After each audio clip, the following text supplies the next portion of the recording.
So y'all are escorted outside of the slave pens, and you're kind of escorted through the facility, single file. Every time a drow may see y'all, they kind of spit at y'all or kind of shun y'all. Um, they take you to the only known way up and down, other than possibly just jumping off the side of a bridge down to the spider webs. There's one elevator. It takes a couple times to get all of y'all down, but they take all of y'all down to the bottoms, which y'all have been here a few times, but not much. You know, there's a big lake over here. It's still dimly lit. As far as temperature wise, in the whole facility, it's cool. Not necessarily like overly cold, just kind of like a cool spring morning. There's a lot of mist and moisture in the air, and of course, it smells kind of dank being underground.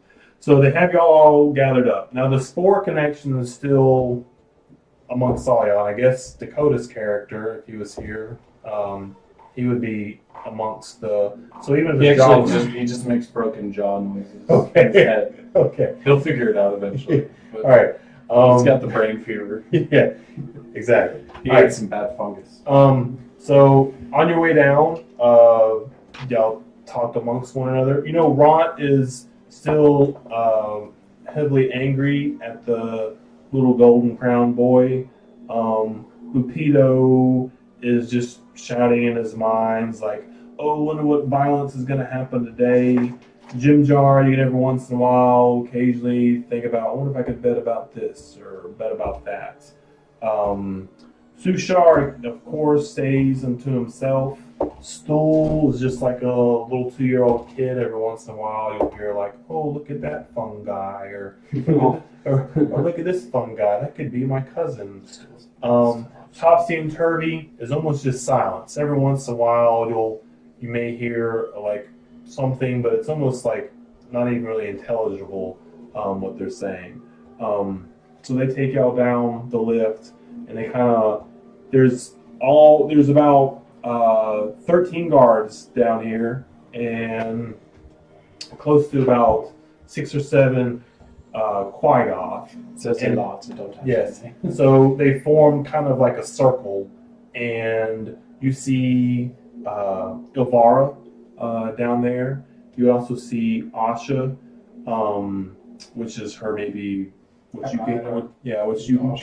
can kind of tell might be her apprentice or something along that lines. Of course, Jorlin is the one with the scars that has escorted you down, and you also see Shore, the one not necessarily a newcomer, but someone that was actually where Jorlin was a few days before, standing next to Asha's side. And they're all kind of getting y'all like inside this circle of people, and they're all kind of encompassing all of y'all. They don't know we can telepathically speak to them. No, they haven't figured that out yet at all. You do see some of the dark elves are kind of like snickering, and they're like exchanging monetary values amongst one another, and kind of snickering amongst themselves. Anything y'all would like to do? Well, I guess it's just you, really, as far as PC. Just gonna wait a little longer. Okay. Anything you're gonna have Broke Jaw do? He tries to find a place where he can, what did you call it, beating put? And but there's nowhere, so he just sits down on the ground and tries to meow, but he's not a cat, so he cannot meow. Okay, just so you know, the other person that was inside your cage, because we totally forgot about this guy, was a Khajiit, if I'm pronouncing Tabaxi, sorry. Tabaxi, which is a cat man. So it was way more humanoid than the cat that you woke up on your chest with. Every time I see him, I pee. Yeah. I do not You noticed that when he arrived in the facility, though, he hasn't said much, and his right side of his jaw is pretty swollen. And when Stool releases his spores into the air, he still even speaks with like a broke jaw accent. So you know he likes to beat his butt a lot. So That's This is what happens when you stay home. Because your girlfriend Yeah. is sick. So just imagine when you stay at home when we play now, Matt, your character's gonna be doing things that you're gonna regret. So you should show up on game night. Just so you know, as a metagame experience, your character even knows this. That if someone else subconsciously takes them over, they're gonna be beating off in a corner. So I would be nice to you. yeah, we'd give you Because I did. yeah, exactly. Well, I've already figured out Chad's main person in this whole game is Grog because he was upset with me of being an angel, blah, blah, blah. Are you talking about Runt? Yeah. Oh, Runt. When you said he was So saying stuff about. I got you. So I'm playing Runt. Okay. No, I wish that's all I had to play, but I got no, I was just saying I thought that one. Don't worry, I'm going to slowly be like, my master did not mean. I thought you when you were saying that he I was use my mage. mad at you, he was making fun of you. I got you. All right. So No idea. Ilvare walks up amongst the ranks of dark elves and Quagoths that are kind of surrounding y'all, and in a very broken common language, as well as mixed with a lot of undercommon, kind of tells y'all that y'all are here for her enjoyment and her pleasure, and that the days, if not weeks, of slavery should have put y'all into peak physical condition. So she wants to test your peak physical condition and see exactly what you're made of. So It's time to kill you. yeah, so she kind of like snaps her fingers, and this one Quagoth walks up or lumbers up, scars all over him. He's probably one of the bigger Quagoths that you've seen here, and he kind of like goes up next to her and kind of kneels, and then she starts panning the crowd, and she points to you, and I was already looking at it. because you always volunteer. So, and then she points to Stool, and Let Stool die. I will make sure that you die. I'm just saying this as me, not as I will metagame and kill and you. she points to Stool, and she's like, "You two," in a broken dialect, face him. And then all the drow start cheering, and Stool in his hot mind is like, "It's just like a violent play. Like, what are we doing? Like, why am I being chosen for this? Like, oh, look at that pretty little fungus over there. Can we not check that out first?" Darendale's like, "Oh gosh, what is going on?" How big of a circle do you want? Yeah, it's about a good, I don't know, 20? 20 feet? Yeah, So 4 squares? yeah. I mean, yeah. Let's see, Topsy and Turvy are kind of like, they just kind of say absent from it.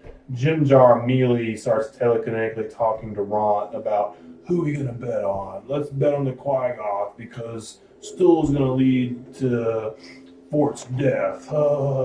Shushar is silent.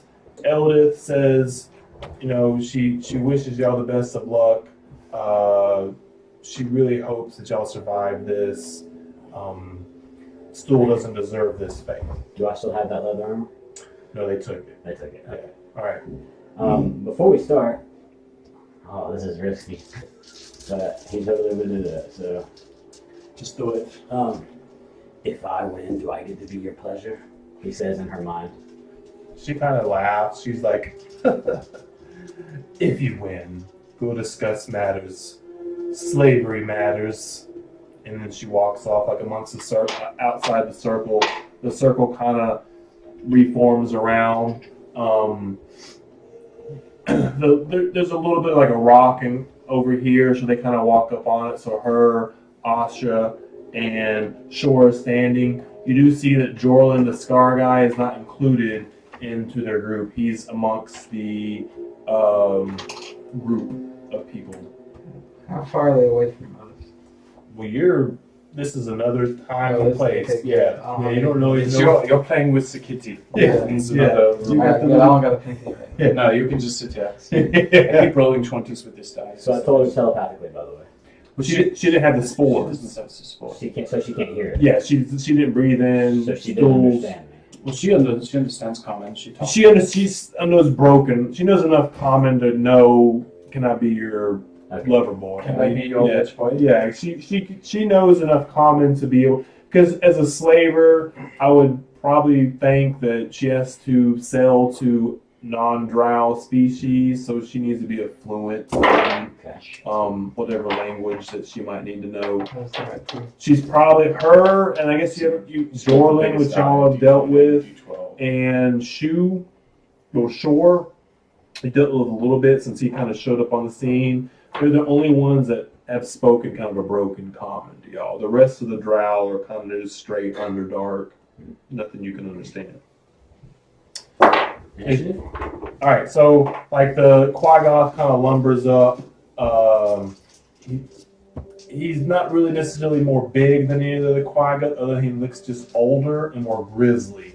Like he's seen his share of life. So, initiative. Are you going to talk to a stool? Yeah, you can talk to him like telepathically. I'm gonna look at one of the drow and ask, like, kind of like promotion. Can you let me out of these? He spits in your direction. Oh, that's So what can you do, stool? Shit, yeah. Okay. I can make you understand. initiative is going to be somewhere over there. Yes. No, right. Yeah, that's one. So 2 for me. I can make you understand other people, but that's it. I have no arms. I'm just a myconid. She has a sense of humor. He, she, it, whichever way you want to put that. It's a beautiful, glorious, wonderful stool. Yeah. Okay. All right. Alvara So, has a sense of humor. oh, were you saying that? Who were you saying that to? To Stool. To Stool. Okay, yeah. Yeah, definitely a sense of humor. All right. So, the Quaggoth kind of. Which ones are we doing? The Quaggoth. This big Quaggoth dude? is this guy. This guy. I can make him bigger if you Oh no, that's fine. All right. So It's going to do lobsters for them. You could eat this. we're all kind of mad, tearing stuff up. All right. So the Quaggoth lumbers up, and he just kind of swings at Stool. Bitch. Wow. I swear to God, if you let stool die, I'm never going to forget. Well, I rolled a natural one, so Oh, he okay, swings. that's good. He swings at Stool, and as soon as he swings, his knees buckle, and he falls to the floor because he wasn't anticipating Stool to be as small as he was. So he put way too much power in it, overswung, lifted his feet up from underneath him. So I'll give you and Stool advantage, at least for this round. So. And then all the drow are like booing, like woo. So your turn. Alrighty. I'm going to. So I have advantage while he's not. Yeah, he's kind of just he's just lumped over. Roll to all-out attack it. So 17, 18, 19, 22. Oh, that's a hit. Yeah, Natural 20. as both hit. So what would natural 20 would take precedence over the higher Oh, because he roll, has right? advantage, yes. Okay, I was like, I do 2 attacks. Yeah, so you would be a crit. Yeah. So with him being he's a clawed animal though, or It's slashing damage instead of regular, but it's still. would he only get one 2 d- attacks or just I one? think that's up to you. I would say that he gets.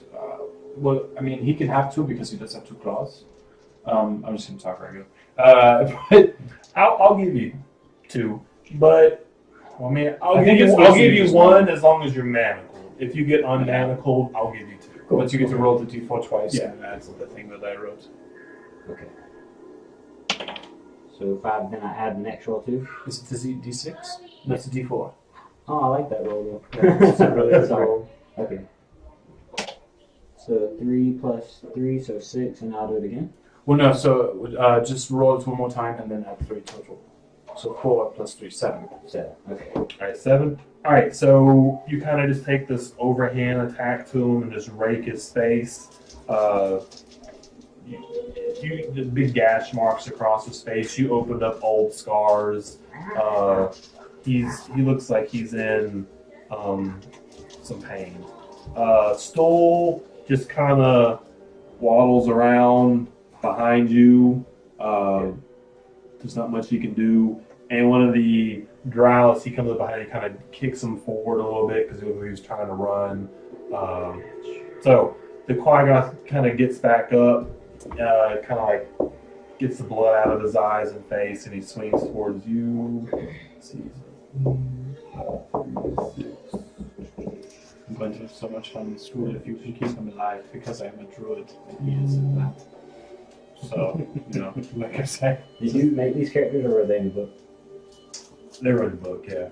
They give you the basic personality traits of. Alright, so he gets up and this is fevered rage and just starts swinging at you, misses both times, but you can tell that the damage you did to him is kind of like, I don't know, the veins in his body have gotten more puffed up. He just seems more mean, more angry to you.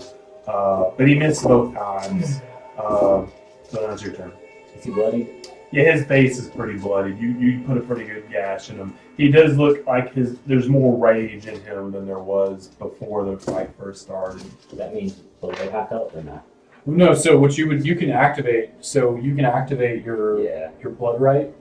You just cut yourself. So like you usually what. But I mean, is like so with bloody on this game, does it mean below half health or not? I would. Yeah, I mean, how rough is he looking? He would be at the point of half health. Yes. Yeah. If he's a 26-armed monster, how many arms does he have? He'd have 13 arms. He's got 13 arms. I am going to drop down to 12 HP. And that gives me an extra 1d4? Yes. So his claws are wreathed in flames as he activates it with his blood magic. As that happens, you kind of see the drow like, oh, like we didn't expect this. Alright, so I no longer have advantage, right? No longer. He's back up. 14? That's a hit. Okay, great. So you roll 2d4s plus 4 plus 3. You can fuck people up. Is that 9? So it's you rolled 6 plus 3, so 9. Cool. Alright, so you just hand still manacled, kind of like cut yourself behind your ear or something, your talons or whatnot getting blazing, and you just rake him across his face, and like your pinky talon just catches his jugular and just rips his throat out, and he falls over dead. It's silent, except for the voices in your head, like Eldith saying, "I know you could do it," and Stool saying, "Oh, I owe you. I'm so glad you were here to help me." Jim Jar's like, "Damn it, I should have betted on the dang other one." Of course, Sushar's not saying much. Darendale's kind of cheering in your head. So what do you do? I check Ron. You gotta look at him and like check him. You can talk in his head and tell him he's a podcast. No words necessary. She kind of like give him a nod. He kind of like glares at you and like looks down. Like you've done more in that 2 blows than he has the whole time here inside this place. Bloodhunt is very strong. So the crowd kind of starts. You kind of see Avara's facade disappear behind the crowd, and the crowd kind of separates, and she steps outside, and she kind of looks down at her chosen champion, I guess, and then looks back up at you, and He didn't even touch it. yeah, and kind of shakes her head, and then smacks her hands, and then out of the sides, 2 other Quaggoth come out. Oh shit. Looks like you have a new champion. And she kind of snickers and she says, "You can tell me differently once these 2 defeat you," and walks back out. So these is still active. yeah, these 2 don't seem as grizzled as the other one, but they are still quite odd. So I guess roll initiative. No, this is my one weakness. Okay, 14. All right, you go first. Great. Alright. You see Stool in your head. Stool matters in your head, like, please do what you just did. Oh, look at there's a fungus over there. Look at this fungus. Stool, is there nothing else? Anything you can help me with? I can cheer you on. I look at the prints just out of the corner of my eye as I'm going to attack the left one, and like, kind of like, anything you can do? in my elf form, I could have done much. But in this Quaggoth form, I actually feel pity for the other Quaggoths that you're slaying. I made him look like this. Yes. But I do wish you a lot of luck. Maybe Shushu? Or Shushu or whatever. A fucking frog. Probably not very happy with me, right? I'm going to go and kill. Which one do you want to attack? That. Okay, so you move forward. Oh, wait, hold on. No. But you're going to That's leave okay. Stool, he's going to die. It's Yeah. okay, you do what you do, Yeah, okay? I do that. I'm just know that I will metagame and kill you, okay? Okay. Who am I near? Who is that? That's the elf dude. Roll the guy who thinks Darendil. Yeah, he's in a Quaggoth form. Yeah, but Darendil. he's been claiming Darendil. for the whole time he's here that he's been trapped in this form as punishment and banished from his kingdom. And he speaks really fluent elf, has an accent. I mean, he plays the part. So whether or not he is or isn't, you can't really know. Stool is literally just a lump with legs. Yeah. He's RTD2. He just waddles around like Shoot your electricity out the side. he can blow spores in the atmosphere, but Maybe we should do that. I'll just roll. That's who I am. 14 again. that hit. Great. So, 1d4s are hard to roll. Yes, they are. 3, So it's 6 slashing damage with 1 fire damage. 6, 7. 7. Okay. This is not the right music. Is this Fable? Kind of sounds like Sounds it. like it. It's Fable. Okay. So this one then swings at you. He does look enraged, so does get advantage. Missed both times, and the other one walks up to stool. Oh, that's a hit. However, doesn't look enraged.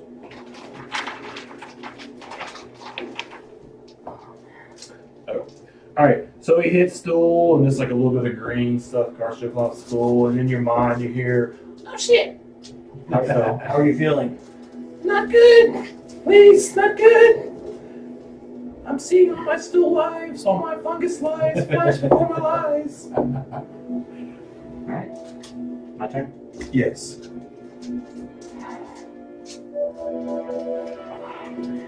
I should have wanted after you guys. I could have healed Stool. What am I thinking? If I switch targets, will he... Will You can stay within his melee range, and it is fine. You could move here and attack him. Okay, so no attack of opportunity there. No, it's only if you leave his melee Ah, range. do I need... So, if I don't drop it this turn... We're probably not going to drop him this turn, and they're both going to hit you in your face. But you know, if you die, then you just roll another character. My character's... You could be in. You could be Wupito next. You could be crazy. But you beat her champion in like one round, so have faith in yourself. Yeah, I got it. Wait, what are you saying? Have faith. Which direction were you pointing at? Were you saying this one or this one? Yeah. Which one are you attacking? Which one were you saying I'd be your champion with? Well, you already dropped her one champion, so or at least the one she picked first, and then was like, oh wow. So here's two of them now Alright, so I'm going to stick with the one. that you hit before. Oh, natural 20. Yeah.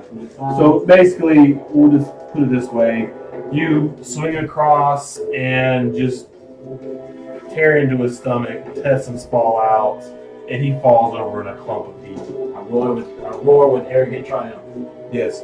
Stool's like, over here! Over here! Ront's like, oh, I could have done better in your head. The other ones are just kind of like talking amongst themselves. The drow seem really upset that you've just kind of ravaged. A lot of them are spitting and kicking up dust or dirt into the ring or whatnot, so there's a little bit of haze of dirt in the air. Stool can't really do much of anything.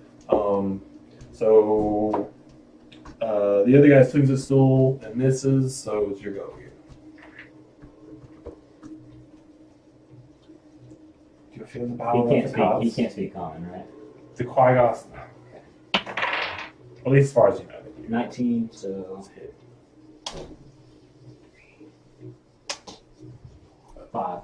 Okay. 4, 5, 6... Wait, 3, 4, 5, 6, 7. Okay. Same thing.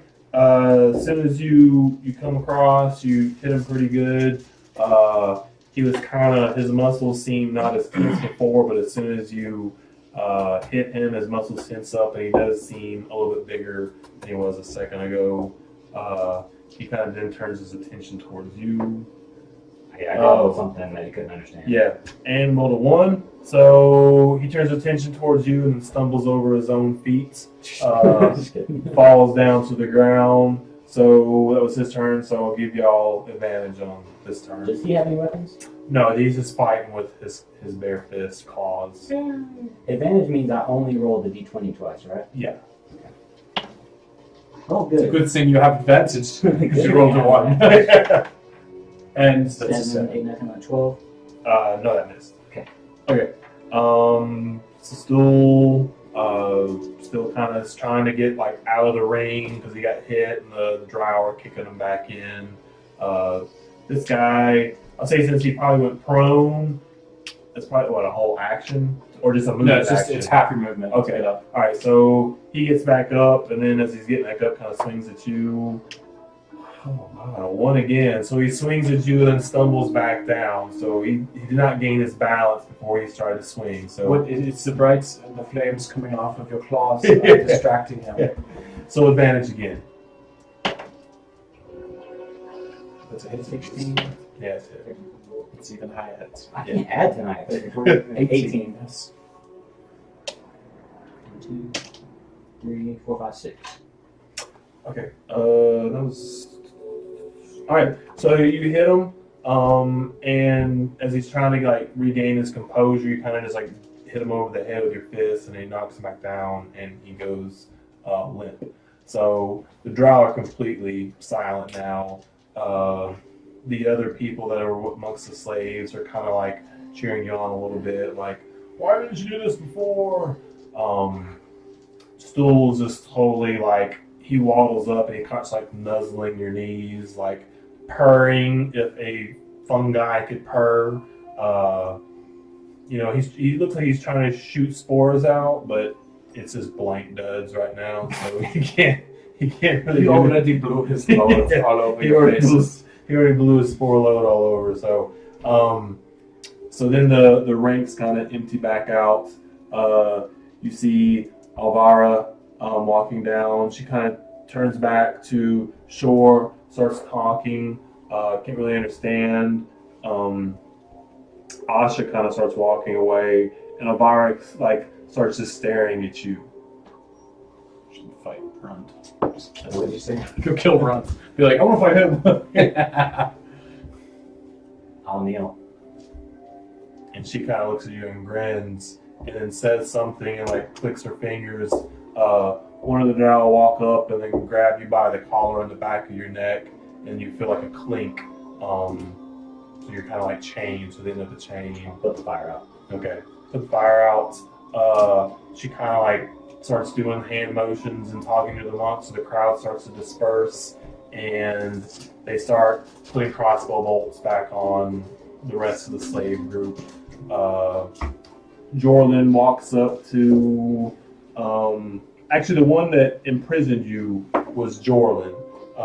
So the guy with the scars on his face. The rest of them kind of walk up to the rest of the group, put crossbow bolts onto them, and start escorting them out. They wait till everyone else is gone, and Jorlin kind of like tugs you behind, and y'all follow suit. As you're walking, Gladiator. yeah, the rest of the group is up ahead. They've gone up the escalator. Jorlin's like, I pity you. You can tell he knows a little bit more common than what he's kind of spoken before. However, yeah, the one that you seek, she's not one to be tempted. If I could free you all, would you escape or would you fight us? Neither. So you would stay and be a slave for the rest of your life? Not a slave.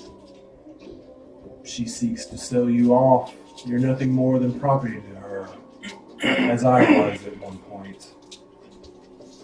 And he's kind of whispering this, like he's guiding you with like a chain and like a metal pole.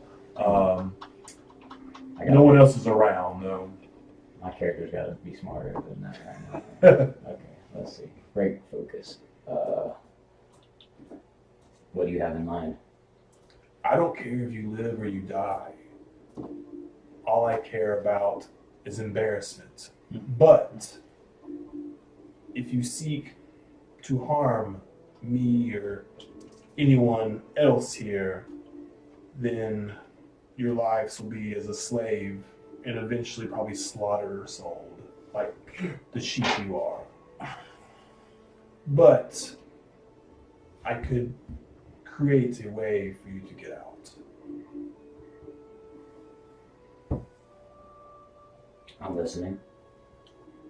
When the time is right, it will happen. But will you harm us or will you leave? No interest in harming Draw. Then we've came to a compromise. However, you must live through the night, and you obviously wanted the attention of the mistress, and that's what you will get.